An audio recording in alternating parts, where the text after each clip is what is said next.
করলেন, কোথা থেকে চালু করলেন, কিভাবে সংগ্রহ করলেন বাচ্চা, বা এই খামার করে আপনি কতটুকু শ্রমিক করার আশা চিন্তা ভাবনা করতেছেন, আমাকে যদি একটু বলেন। আমি মূলত এই খামারটা এইখানে আমার এক ছোট ভাই হঠাৎ করে বলল যে ভাই আপনি তো ব্রয়লার করছেন, সোনালি করছেন, তো এই আপনি তিথি মুরগি করেন, 10-20টা প্রথমে করেন। তখন আমি চিন্তা করলাম যে দেখি ইউটিউবে সার্চ দিয়া দেখি। তখন আমি সার্চ দিয়া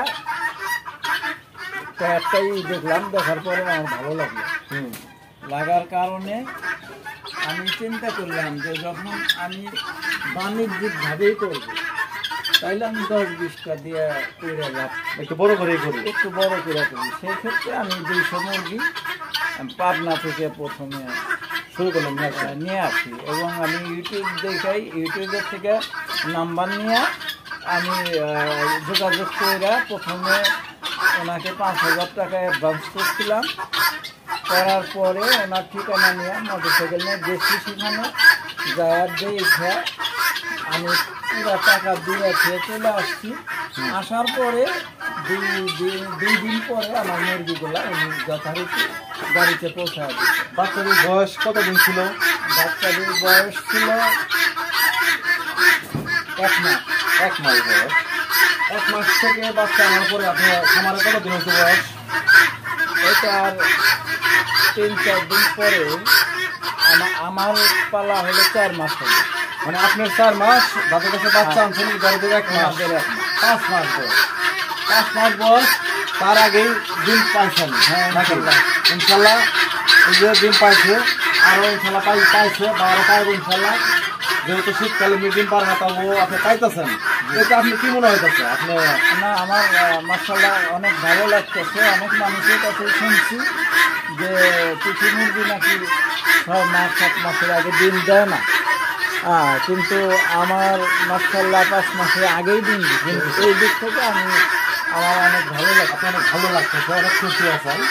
যাই হোক, ওই যে মুরগিগুলো যে নিয়ন্ত্রণ করছেন, পালছেন, আদার খাওয়াইছেন, ওষুধ খাওয়াইছেন, আমি যে মাঝে মাঝে আপনাকে পরামর্শ দিচ্ছি, এই পরামর্শটা আপনি কি উপকার পাইছেন বা উপকার ফলাফল কি আমার কোথায় পাইছেন কি পান নাকি? আপনার পরামর্শ অনেক উপকার পাইছি, তারপরে অনেক ভালো লাগছে আপনার পরামর্শগুলো, যে কারণে আমি সময় বিভিন্ন সময় বিরক্ত করি। ফোন দিচ্ছেন, আমি ফোনে কোনোদিন বিরক্ত হয় না। আমার কাছে অনেকে ফোন দেয়, একটু সহযোগিতার জন্য আমার কাছে ফোন দেয়। আমি যাকে যেটুকু পরামর্শ দিতে পারি, সেটুকু পরামর্শ আমার ভান্ডার থেকে দিয়ে থাকি। হ্যাঁ, এখন আপনার খামার করছেন, এই খামার থেকে ডিম সংগ্রহ করবেন, ডিম বিক্রি করবেন, পাশাপাশি আপনি বাচ্চা বিক্রি করবেন, এই আসলে তো খামারটি করছেন। খামার আরও আস্তে আস্তে বৃদ্ধি করবেন না, বৃদ্ধি করবেন, যাই হোক খামার আরও বড় করবেন।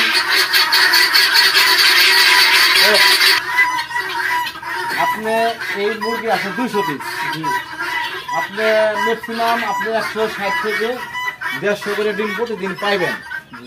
আপনি এই ডিম ফুরায় বাচ্চা বিক্রি করবেন নাকি ডিম বিক্রি করবেন, কিভাবে আপনি এগুলা বিক্রি করবেন, বা আপনার কাছ থেকে কিভাবে কাস্টমার বা খামার যারা খামার করবো কিভাবে নিব একটু যদি বলতেন।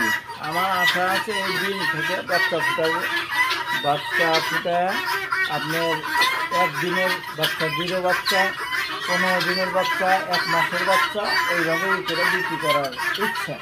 মানে আপনি কেউ যদি চাই ডিমও দিবেন, 1 মাস বয়সের বাচ্চা চাইলে দিবেন, 15 দিনের বাচ্চা দিবেন, 0 বাচ্চা চাইলেও দিবেন। হ্যাঁ, এটা আপনার কাছে সংগ্রহ করতে হলে কিন্তু দূর দূরান্ত থেকে ফোন দেয় আপনার কাছে। এটা কি আপনি কি অনলাইনে সেল করতে পারবেন না? অনলাইনে সেল করবেন কিনা? অনলাইনে সেল করবেন আপনি। দর্শক ভাইরা, উনি ওনার কাছ থেকে যদি মুরগির ডিম বা তিথি মুরগির বাচ্চা সংগ্রহ করতে চান, স্ক্রিনে দেওয়া নাম্বারে ফোন করে ওনার কাছে যোগাযোগ করবেন। চাইলে অনলাইনে গাড়ির মাধ্যমে বাচ্চা নিতে পারবেন। যদি আপনারা বলেন আপনাদের বাচ্চা হোম ডেলিভারি হিসেবে আপনাকে বাড়িতে পৌঁছায় দিবে। আপনারা যে কোনো সময় ওনার কাছে ফোন দিয়ে পরামর্শ নিতে পারবেন, মুরগির বাচ্চা নিতে পারবেন, যে কোনো বয়সের মুরগির বাচ্চা আপনারা সংগ্রহ করতে পারবেন ওনার কাছ থেকে। যাই হোক, আপনার ঠিকানার যদি একটু বলতেন। আমার ঠিকানা পলসা মাটিকাটা, নেত্রাল ইউনিয়ন, থানা ভুয়াপুর, জেলা টাঙ্গাইল। যাই হোক, আপনারা যদি কেউ বাচ্চা ডিম সংগ্রহ করতে চান অবশ্যই স্ক্রিনে দেওয়া নাম্বারে ফোন করে যোগাযোগ করবেন। আপনারা চাইলে গাড়ির মাধ্যমে নিতে পারবেন অনলাইনে, আপনারা চাইলে খামার দেখা বাচ্চা ডিম সংগ্রহ করতে পারবেন। আমার ভিডিও যদি আপনাদের ভালো লাগে অবশ্যই আমার চ্যানেল সাবস্ক্রাইব করে আমার পাশে থাকবেন।